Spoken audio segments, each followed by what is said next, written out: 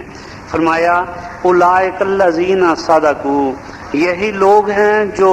راست باز ہیں،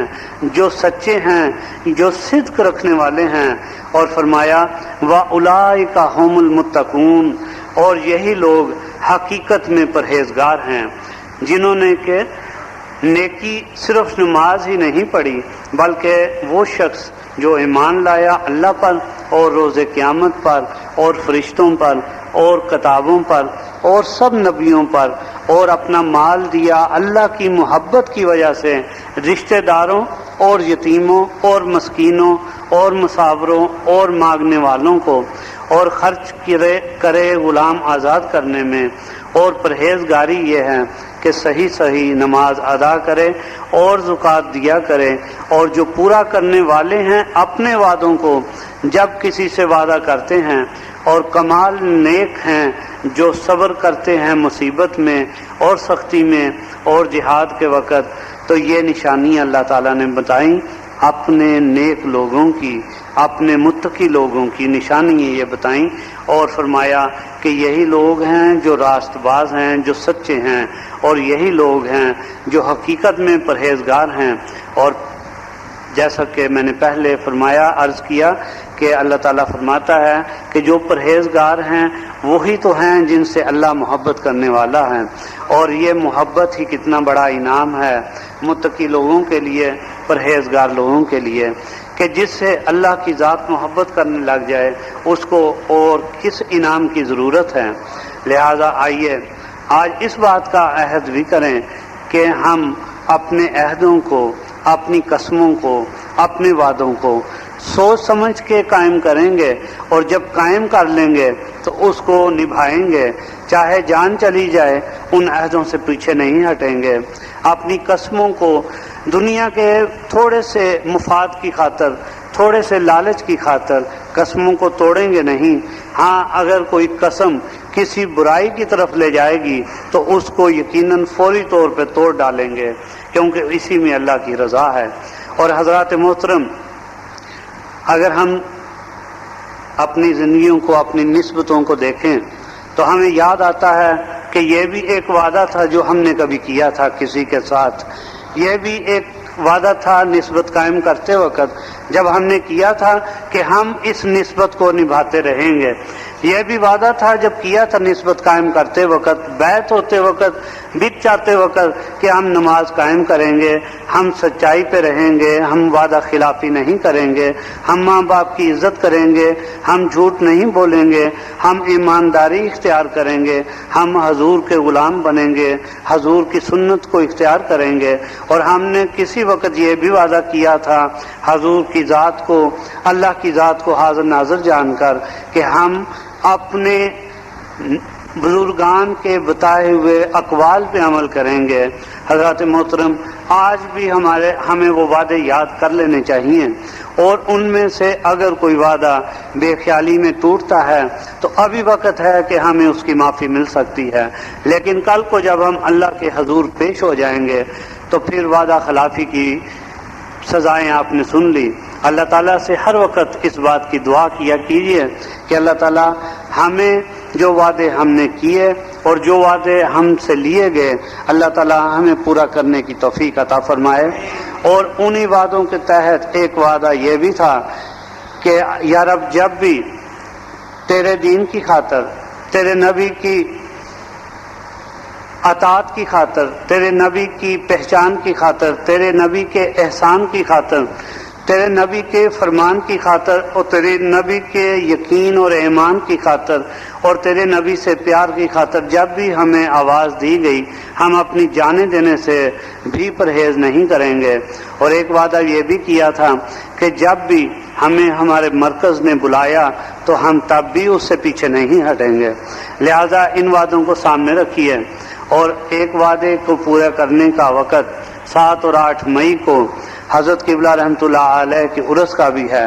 اس کو بھی سامنے رکھیے. اور میں ایک دفعہ پھر تمام سہروردی دوستوں سے، خاص طور پہ لاہور کے تمام سہروردی احباب سے،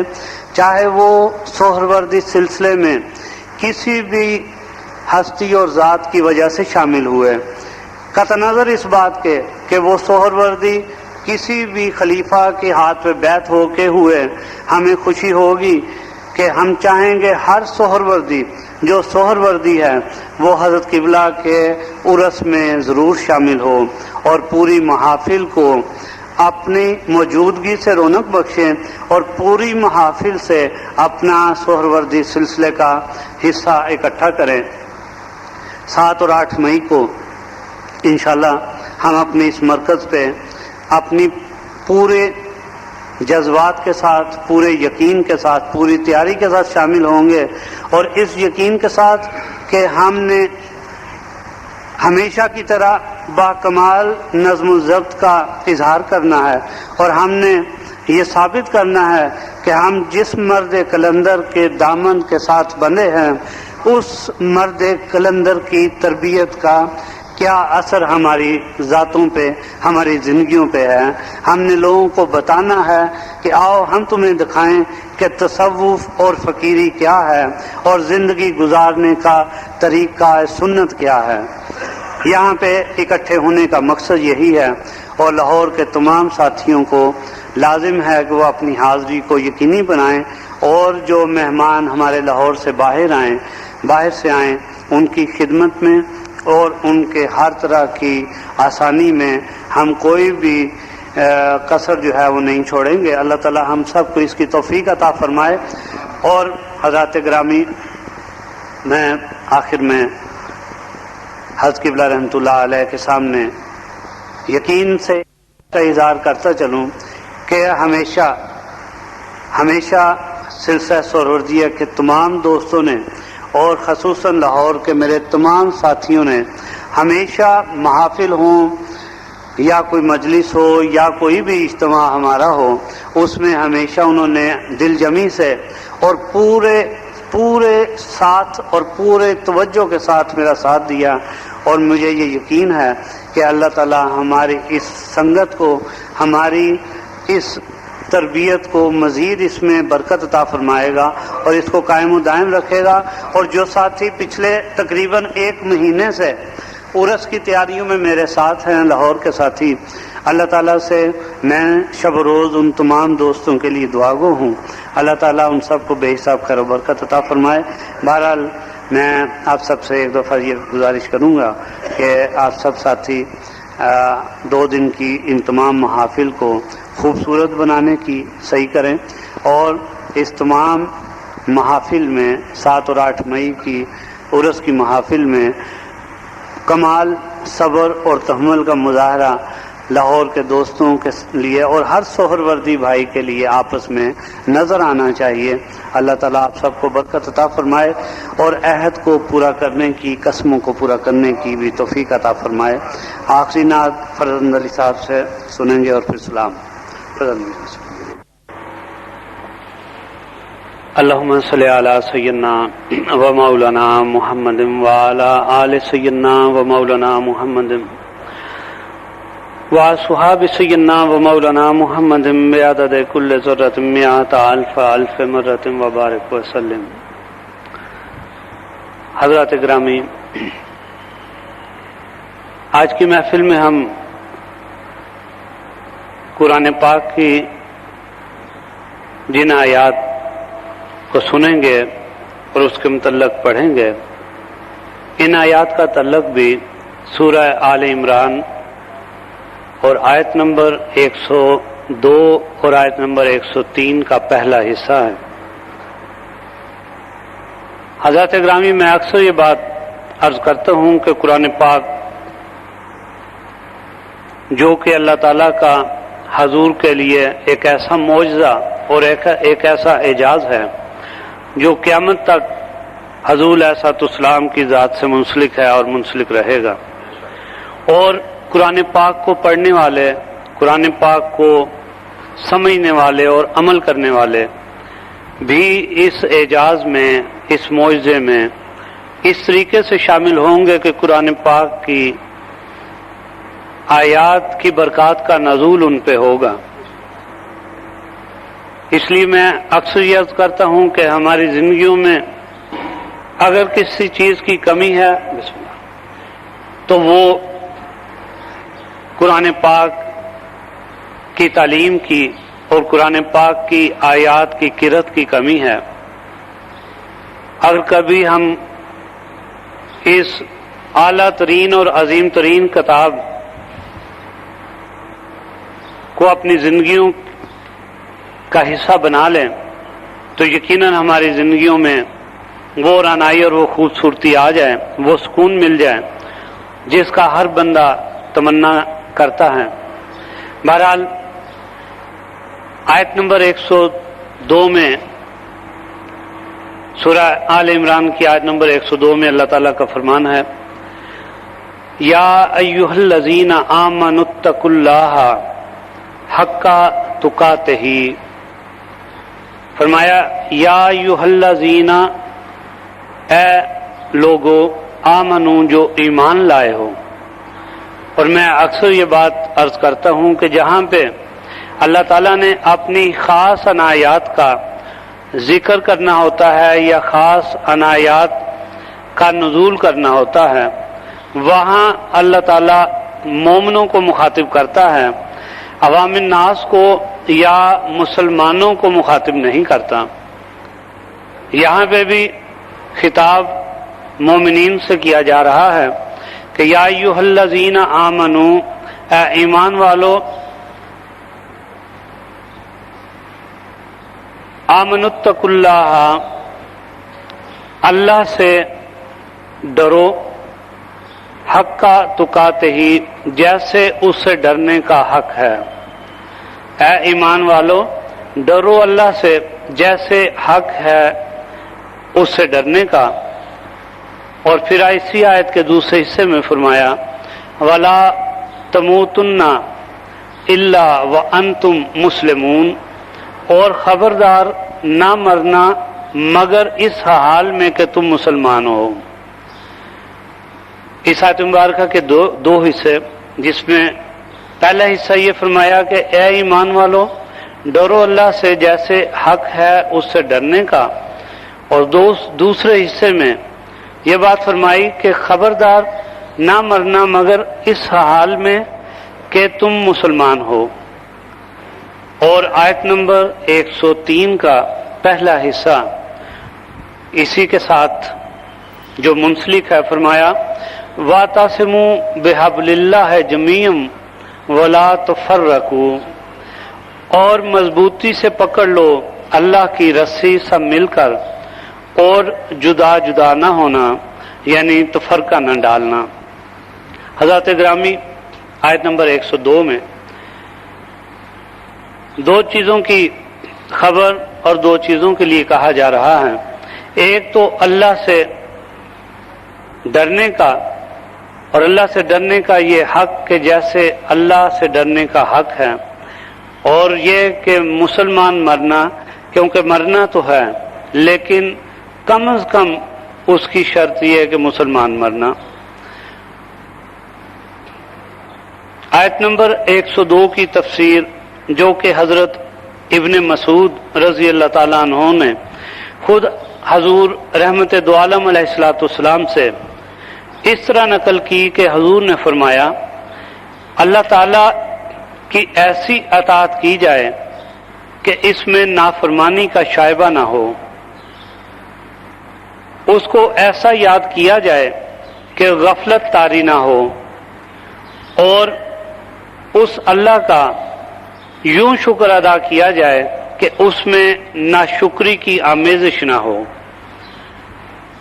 یعنی اس آیت کی جو تفسیر حضور نے بتائی وہ یہ بتائی کہ اطاعت ایسی کی جائے کہ اس میں نافرمانی نہ ہو، اور غفلت طاری نہ ہو،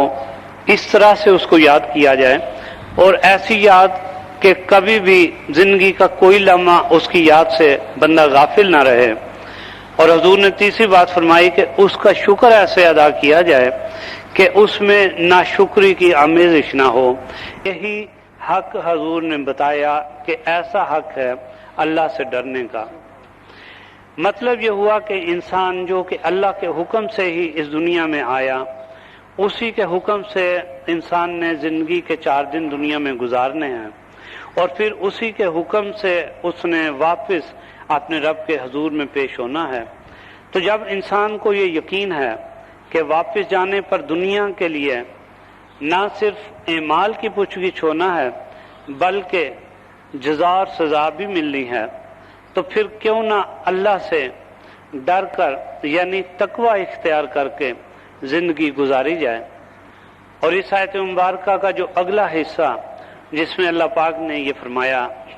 کہ خبردار نہ مرنا مگر اس حال میں کہ تم مسلمان ہو، مراد یہ ہے کہ اللہ سے ڈر کر ایک ایسی صاف ستھری زندگی گزاری جائے کہ ہمیں جب موت آئے تو اس حال میں آئے کہ ہم اپنے اللہ تعالیٰ کے سامنے سر جھکائے ہوئے ہوں، ہمارے پاس نیک اعمال کا ایک ایسا خزانہ ہو کہ ہمیں موت اور بعد الموت کا خوف اور ڈر نہ باقی رہے۔ اور یقین ایسا ہی ہوتا ہے کہ جو شخص زندگی اسلام پر کاربند رہ کر اور اللہ کے خوف سے تقوی اختیار کر کے گزارتا ہے، آخرت میں وہی انسان کامیاب ہے۔ اور اللہ کا خوف یہ نہیں کہتا کہ ہم اللہ کے خوف سے کھانا پینا ہی چھوڑ دیں یا دنیا اور زندگی کی ضروریات سے کنارہ کش ہو جائیں، یہ خوف نہیں، بلکہ خوف تو یہ ہے کہ ہم جو بھی قدم اٹھائیں وہ رضائے الہی کے لیے ہو۔ اللہ سے ڈر تو یہ ہے، اور ڈر تو ایسا ہونا چاہیے کہ جب اس کی مثال میں اس طرح سے عرض کروں گا کہ جب حضرت عمر رضی اللہ تعالیٰ عنہ کو خلافت عطا ہوئی تو آپ حضرت عمر رضی اللہ تعالیٰ عنہ نے یہ منصب حاصل کر کے مسلمانوں کی خلافت کا، حضور کی نائبی کا، تو حضرت عمر نے یہ فرمایا کہ عمر اپنے رب کو کیا جواب دے گا کہ اگر دریائے دجلہ یا فرات کے کنارے کوئی کتا بھی بھوکا مر گیا۔ اللہ کا خوف یہ ہے کہ عمر تو مدینے میں بیٹھے ہیں اور آپ کی جہاں تک حکومت ہے آپ اس کی ذمہ داری کو اپنے اوپر محسوس کر رہے ہیں، اور اس خوف سے ڈر رہے ہیں کہ اگر کوئی کتا بھی کسی دور دراز علاقے میں بھوک اور پیاس سے مر گیا تو عمر اپنے رب کے سامنے کیا جواب دہ ہوگا۔ حالانکہ عمر پہ کتے کو رزق پہنچانے کا کام نہیں، یہ ڈیوٹی تو اللہ تعالیٰ کی ذات کی ہے، لیکن خوف الہی کا تقاضا یہ ہے۔ حالانکہ میں یہ سمجھتا ہوں کہ اگر حضرت عمر رضی اللہ تعالیٰ عنہ یہ فرما دیتے کہ مدینہ میں ہی اگر کوئی کسی گلی میں کتا مر گیا تو شاید عمر کے لیے یہ بات بھی بڑی مشکل تھی، لیکن خوف خدا کی بات یہ ہے کہ عمر نے اپنے اوپر اپنی اس ذمہ داری کو مسلط کرتے ہوئے یہ بات کہی کہ اگر عمر اس حالت میں اللہ کے حضور چلا گیا اور اس کی خلافت میں کہیں دور دراز علاقے میں اس کی کوئی مخلوق چاہے وہ جانور ہی کیوں نہ ہو بھوکی اور پیاسی مر گئی تو اللہ کے سامنے کیا جواب دے گا۔ یہ خوف الہی ہے جس پہ انسان کاربند ہو کے کامیابی حاصل کر سکتا ہے۔ اللہ کا خوف تو یہ ہے کہ یہ یقین رکھا جائے کہ اللہ ہمارے ہر کام کو دیکھ رہا ہے، تو پھر ہم سے یقیناً برائی سرزد نہ ہوگی۔ بس میں یہ کہوں گا کہ جیو تو قانون تقوی الہی کے متحد اور مرو تو قانون اسلام کے مطیع ہو کر، اور ثابت یہ ہوا کہ زندگی اور موت دونوں کی منزلوں سے مسلمان کو اللہ کے تابع فرمان ہو کر گزرنا ہے۔ ہمارے آقا اور مولا علیہ الصلوۃ والسلام کا خوف اپنے رب سے کیسا تھا، وہ نبی جن کو اللہ تعالیٰ نے اپنا دیدار بغیر کسی واسطے اور پردے کے کروایا، اور وہ نبی جس کو ہمیشہ کے لیے اللہ تعالیٰ نے رحمت للعالمین فرما دیا، اور وہ نبی جو سب سے اول نبی اور سب سے آخر نبی ہیں، اور حضور نے فرمایا کہ میں وہ نبی ہوں کہ اللہ تعالیٰ نے میرے ہاتھ پہ زمین و آسمان کے خزانوں کی کنجیاں رکھ دیں۔ اس نبی کے خوف کا ہی عالم تھا کہ حضرت عائشہ صدیقہ رضی اللہ تعالیٰ عنہا فرماتی ہیں کہ حضور علیہ الصلوۃ والسلام ہمارے درمیان میں بیٹھے ہوا کرتے تھے، ہم سے خوشی کی باتیں کر رہے ہوتے تھے، ہم سے محبت کی باتیں کر رہے ہوتے تھے، اور ہم حضور علیہ الصلوۃ والسلام کی سنگت میں بے پناہ رحمتیں اکٹھی کر رہے ہوتے تھے کہ اذان کی آواز حضور کے کانوں میں پڑتی تھی تو حضرت عائشہ فرماتی ہیں کہ حضور کا یہ عالم ہو جاتا تھا خوف الہی سے کہ حضور ہم سے ایسے بیگانہ ہو جاتے تھے یک لخت اور اچانک کہ جیسے وہ ہمیں جانتے ہی نہیں۔ وہ اللہ کا بندہ اور وہ نبی جو چند لمحے پہلے ہم سے پیار اور محبت کی باتیں اور ہم میں گھل مل کے بیٹھا تھا، جب وہ اللہ کی اذان کی آواز سنتے تھے تو وہ ہم سے ایسے بیگانہ ہو جاتے تھے کہ جیسے وہ ہمیں جانتے ہی نہیں۔ اور پھر حضرت عائشہ صدیقہ رضی اللہ تعالیٰ عنہا فرماتی ہیں کہ پھر حضور جب وضو فرما کر حجرے سے نماز کے لیے نکلتے تھے تو آپ کے چلنے کا انداز یہ ہوتا تھا کہ جیسے کوئی بہت بڑا مجرم کسی بہت بڑے جج کے کٹہرے میں جانے کے لیے تیار ہیں۔ حضور کی چہرے کی رنگت زرد پڑ جاتی تھی، حضور کے پیر بھاری ہو جاتے تھے اور آپ سے چلنا دوبر ہو جاتا تھا، اور آپ بمشکل چل کے جائے نماز پہ مسجد نبوی میں جایا کرتے تھے۔ یہ خوف کی میں یہ سمجھتا ہوں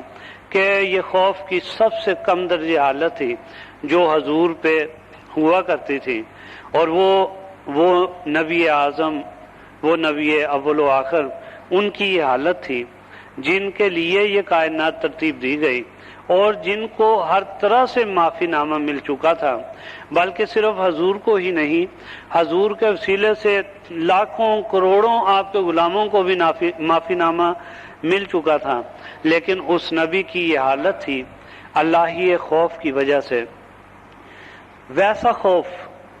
حضور کی سنت کا ویسا انداز جب ہم میں آ جائے گا تو یقیناً ہم اللہ تعالیٰ کے خوف کے اس کیٹیگری میں شامل ہو جائیں گے، ہم اس رحمتوں میں شامل ہو جائیں گے، اور پھر جو رب نے فرمایا کہ جب وہ خوف میں زندگی گزرے گی تو یقیناً ہمارا یہ یقین ہوگا کہ ہم مسلمان مریں گے، ہم کم از کم اسلام کے بغیر نہیں مریں گے۔ چاہیے تو یہ کہ ہم ایمان کے ساتھ مریں، چاہیے تو یہ کہ ہم ایمان کے ساتھ مریں، لیکن مرنے میں کم از کم جو منزل ہے وہ اسلام کی ہے، مسلمان ہونے کی ہے۔ اور حضرات محترم،